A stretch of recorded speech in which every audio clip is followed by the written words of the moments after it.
my beautiful friends. I'm your host, Leah Rowling. And I'm Cari Kenzie. Welcome to Shift Happens. Discover the leader within. This podcast is designed to disrupt the way you live, lead, and love. At Shift, we challenge traditional narrative and believe that inner wisdom is the key to every decision. Are you ready to explore a new paradigm of both living and leading? We'll dive deep into our innate strengths as women: compassion, curiosity, intuition, grace, vulnerability, and love. The shift, it's about to get real. Rediscover the power within and transform your life. Stay tuned. It all starts now. Welcome, our beautiful friends. How are you? We are so delighted that you are here. It's Cari Kenzie and Leah Rowling, and we are your hosts in this conversation today. Today, my friends, we are diving into something very close to the heart.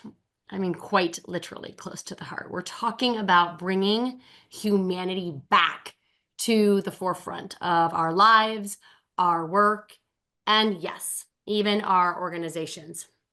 You know, somewhere along the way, it feels like we've started really losing sight of what really matters. We've become focused on results and labels and metrics and checking boxes. And we have forgotten the simple truth that it's the people, it's the heartbeat behind the work that make everything possible. So here's a question to start us off. What would change if we stopped mining for gold outside of ourselves? We'll tease that in, and started recognizing the gold within.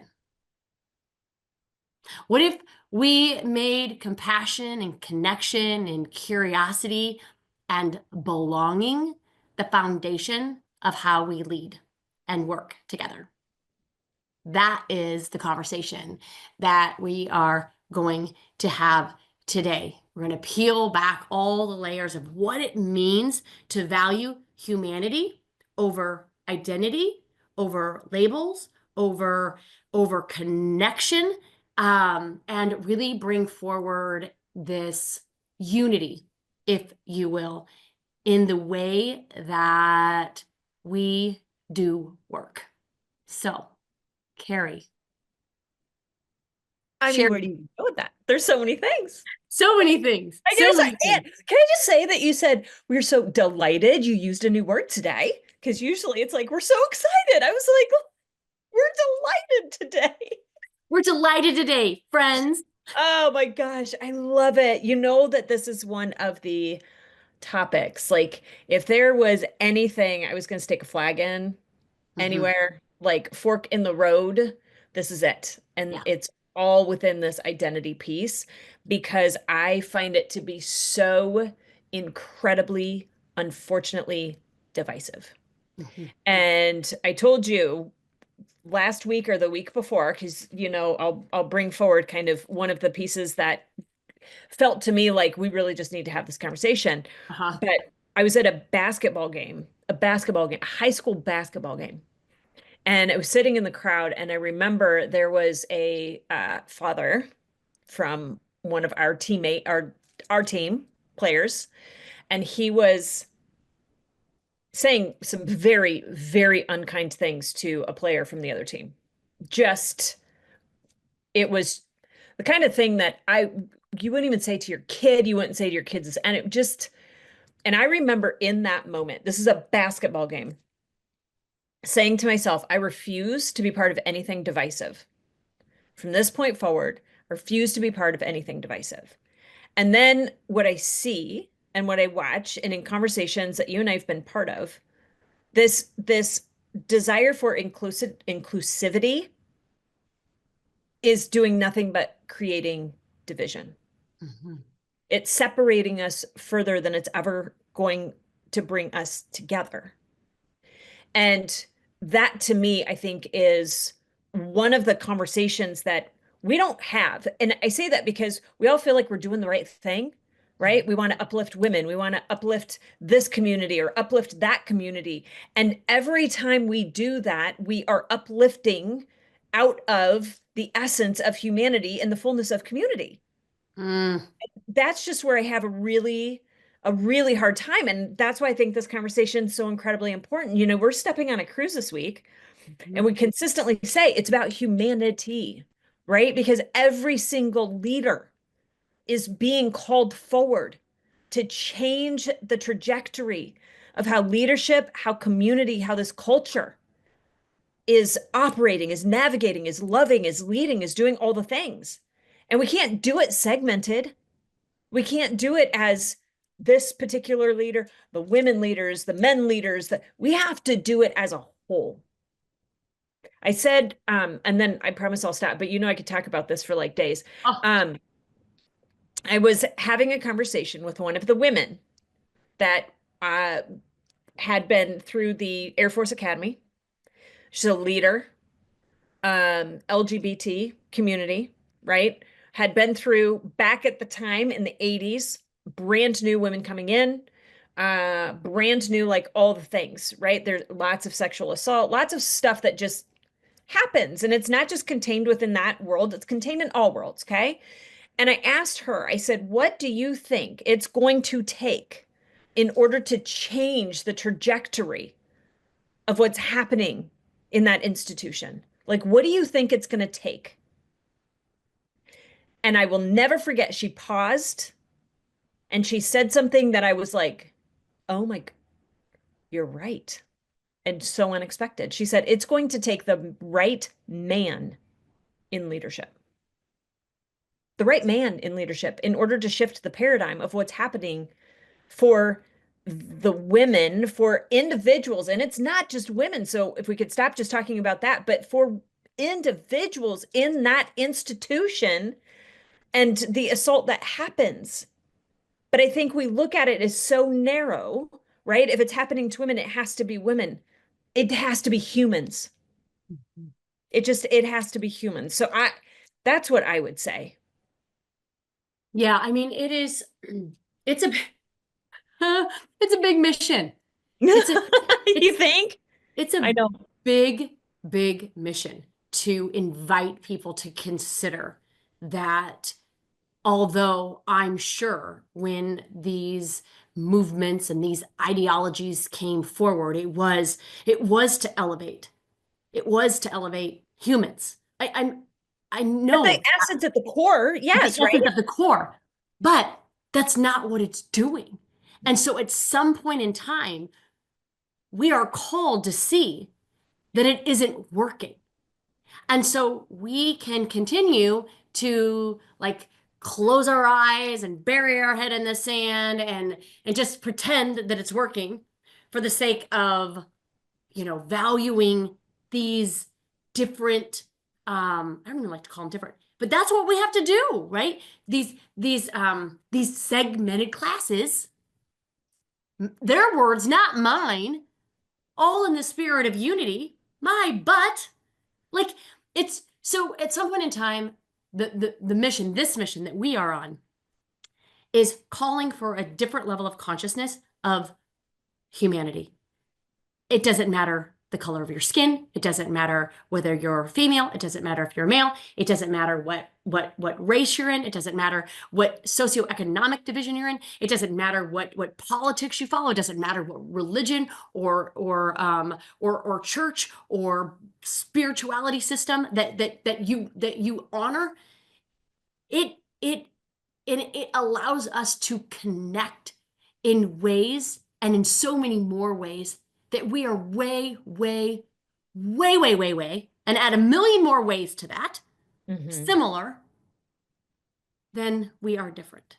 Hmm. And Yeah. that is what we're called to. That is what I believe this mission is asking us to do, and it's asking us to invite people in it with us. I would completely agree with that. And Leah, I don't know if you and I have talked about this, but In the past few years, I say few years. To me, it could have been 20 years. I don't know. Everything's like a few years to me, okay?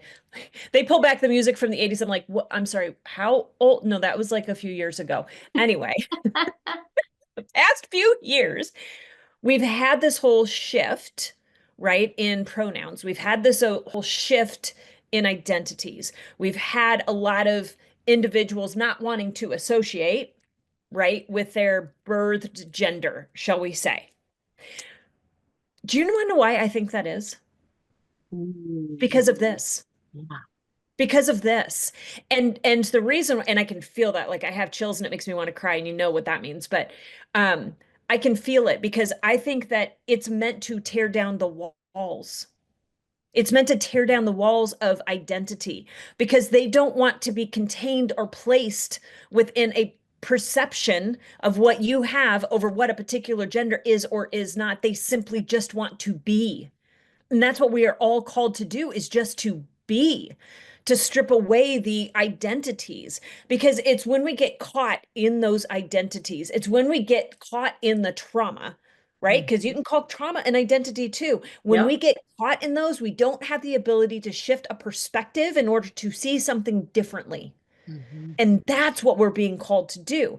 I can't see it differently if I'm surrounding myself by the exact same people who've done the exact same thing, who've been through the exact same thing I've been through.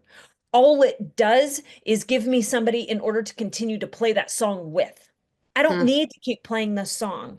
I was Mm. having this conversation earlier today because there's just so much of, I think, this kind of conversation that's happening. It when we go, when the universe, God, when the movement, the mission, when everything is calling us to come together in unity, we will divide first. Mhm. We just, that's kind of what happens, right? It's like the chaos before the storm. We will Mhm. divide first. And so I think that's a lot of the initial response is division Mhm. when it's supposed to be kind of inclusion. Do you know what I mean? But I Yeah. said earlier today, I'm like, you know what? There's not a lot of people there is not a lot of people who've gone through the things that I've gone through in my life. There's just not. But I don't feel the need to surround myself with people who've gone through the exact same things that I've gone through, because when I've done that before, I get caught in a loop. I Mhm. really do, and I can't get my way out of it. And so I need to, I've always had to step away from those groups in order to be able to see things differently. That's how I've been able to shift identity. Does that make sense? But Yes. then it just kind of goes back into that whole, I think that's why we're being called in this moment to transform this, to change this, to call it back to the human movement, Mm. right? Not the women's movement, not the men's movement, not this movement. It's the human movement. Because you're right, at the core, at the core, we're all just essences of energy who showed up in different ways in order to pursue this life and an experience that we wanted to have. Mm. I don't know. I, I don't I know. mean, you do know, right? I know, but then at the same point, you're like, I don't, is it all, am I just talking crazy? I I, don't think so. I don't think so. I don't think so because I think when when we talk crazy, that is an alignment with scarcity and division. And I mean, at least in this conversation, we're always talking in love. We're always talking in Like, compassion. yes. We're always talking in exploration. And we're both always willing to be wrong about all of it. So if we're not seeing something, please bring it forward to us. Yeah. Please.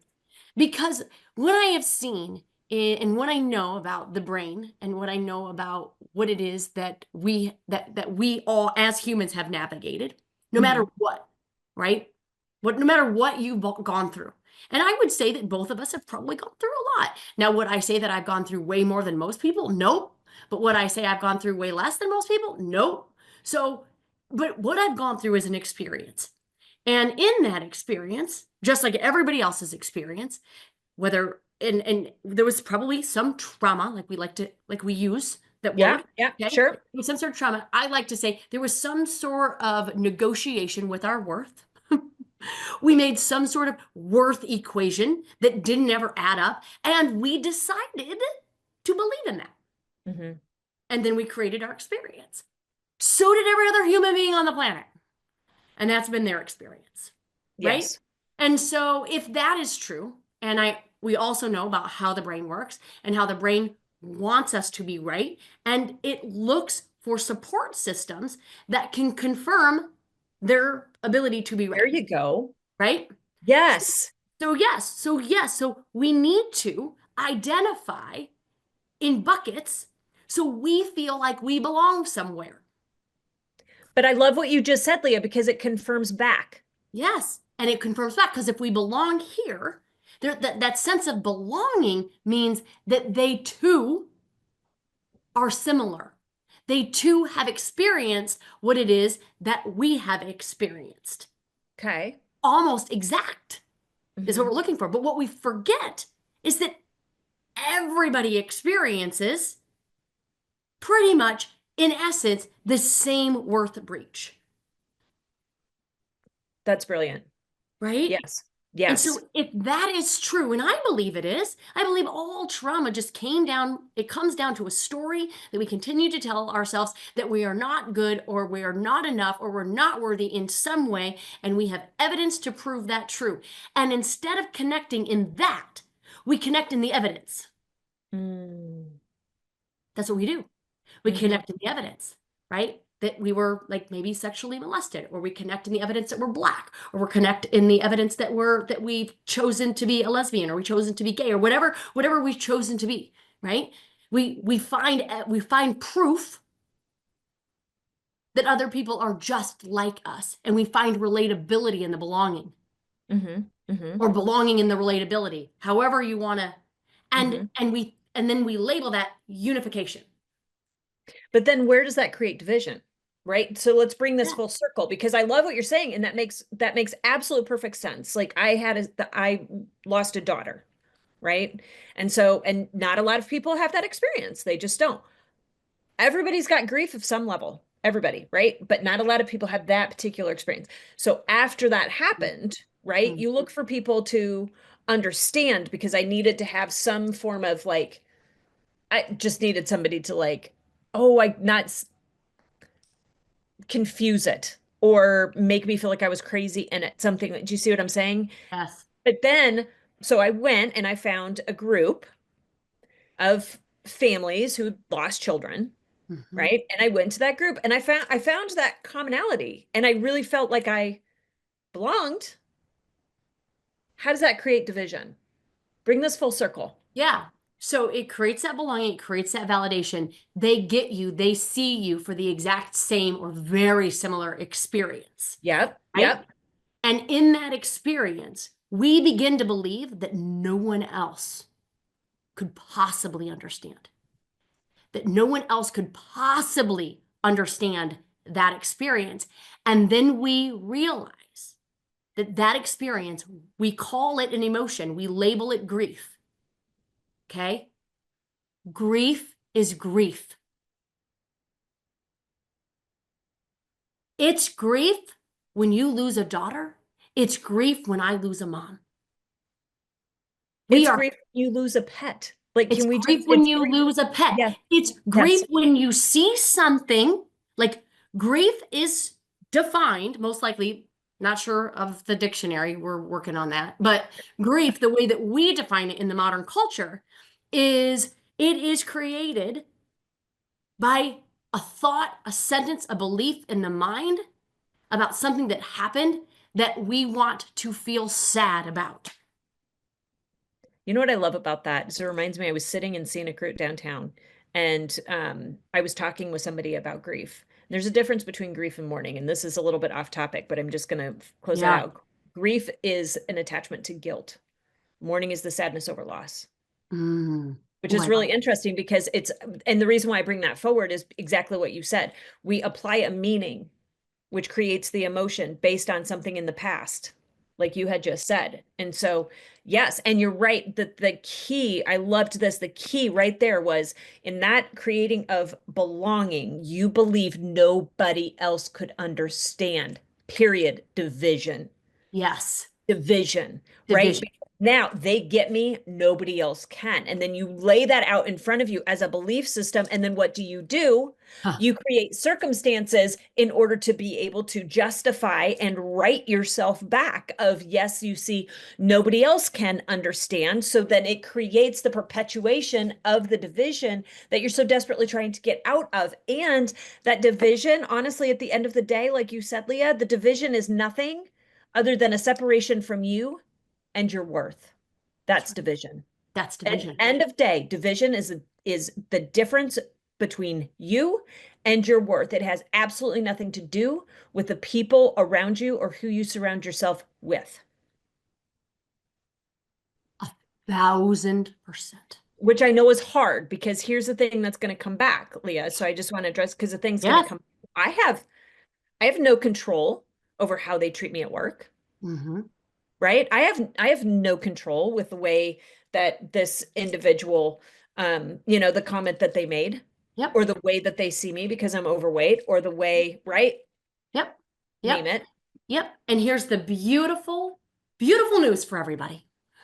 We ready? We don't need to have control over everybody else. We don't. I would prefer you to not. Hmm. Because quite frankly, what other people say and what other people do and what other people are looking at you and whatever judgment you're assuming that they're making of you, that's your stuff to clean up. Well, and That's not your only that, but I was going to say it's your stuff to clean up and it's showing you the gap between themselves and their own perceived value. exactly. Everything is Yep. this gap. That's Yep. it.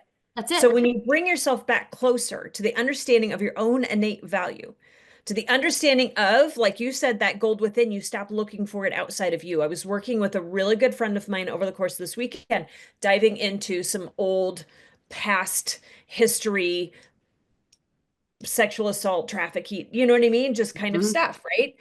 And she was talking about a situation that had recently happened with an ex and how this had shown back up in a conversation that had gotten back to her that was just smearing, right? It was just smearing her.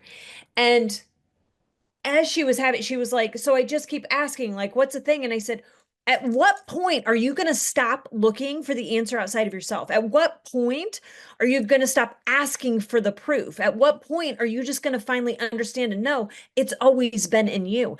And maybe, just maybe, that thing you think is tearing you down is actually the thing that's building you up because it's an intuition you haven't listened to for the past 2 years. Like, can we start shifting the way that we're perceiving these things? It Mhm. all sits here. It all It's sits all here. that gap. And for proof that it all sits here, right?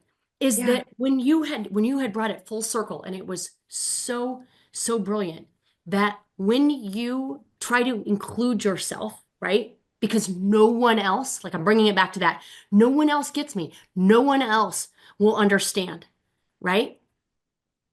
It's not for anyone else to understand. It's for you to accept. It's for you to accept. And when you can do that,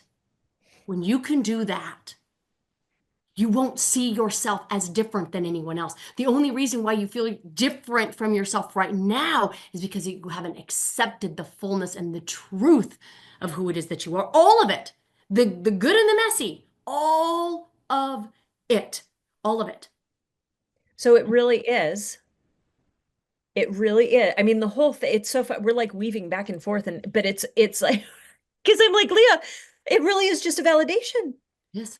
In all of this, it's just a validation when you're looking for that gold outside of self, when you don't have the ability to accept self, when you think other people can't understand, or these are the only people that will understand me, you are simply looking for validation of the thing you haven't had the ability to understand, to accept, to acknowledge within yourself. You're just looking for somebody else to say, it's okay. So guess what? It's okay. It's okay. It's okay. It's okay. You get It's to okay. think what you want to think. Hmm. You get to feel what you want to feel. You get to make the decisions that you know in your heart you need to make without validation. You don't need proof. You don't need continuous signs. You need truth, trust, and understanding. When Hmm. you have those things, that's how we create inclusion. That's how we create community. That's how we create collaboration. And that's how we get back to the heart of humanity. Mhm. It's And in that's, shedding the identity, in yeah, shedding the identity of what you feel like needs to be validated in order to prove your worth. You're damn worthy just who you are, just how you are, just sitting there in that seat, just driving in your car. yeah, You're worthy and you need no validation for the experiences that you've had, for the feelings, for the thoughts, for the emotions. yeah. It's all already there. It is such a beautiful full circle conversation. It is what we're inviting all leaders, right, to step into. And it starts with you.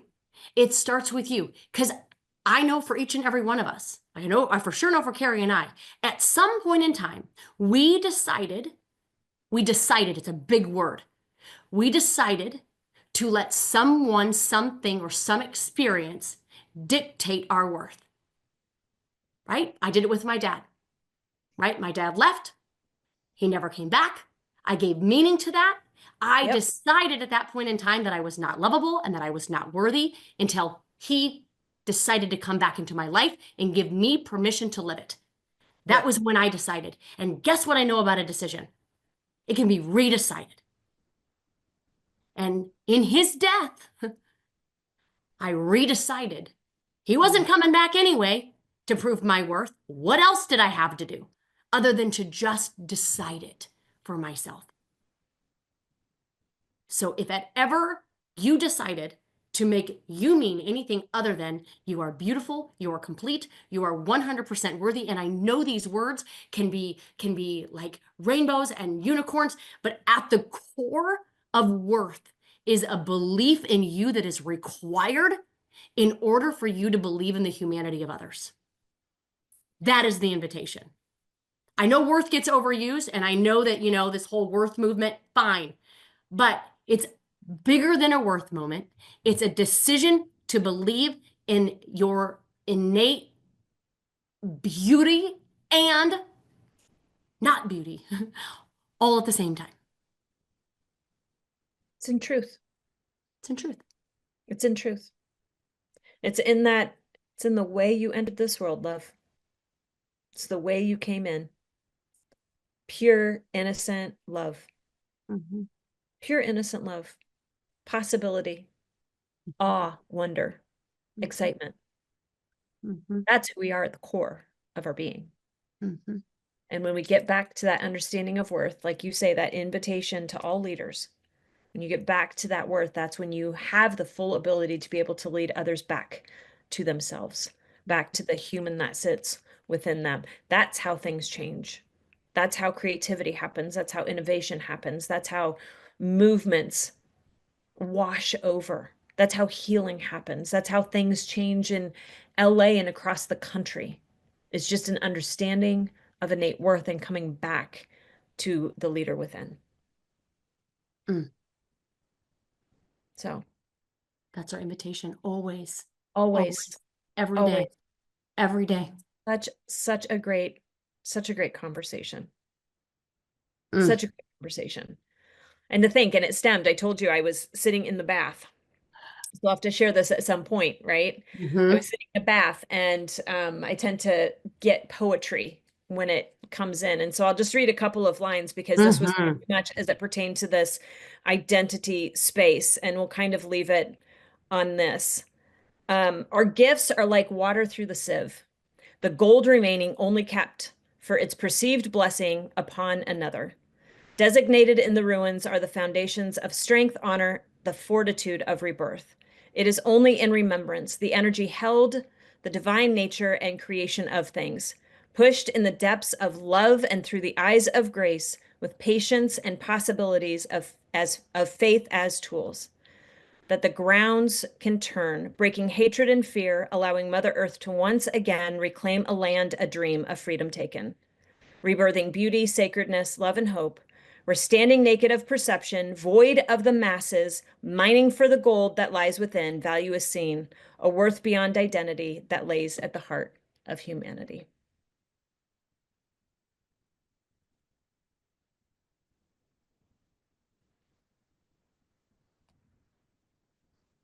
So with that, friends, I hope you have the most amazing, blessed week. I hope you turn back inward, and instead of looking for a space to belong, you understand that you are home to be. Look forward to seeing you next week. See you next week. Okay, bye, friends. You have been listening to Shift Happens. Discover the leader within with Leah Rolling and Cari Kenzie, where we help you reconnect with your inner leader. Learn to trust your instincts and live with authenticity and confidence.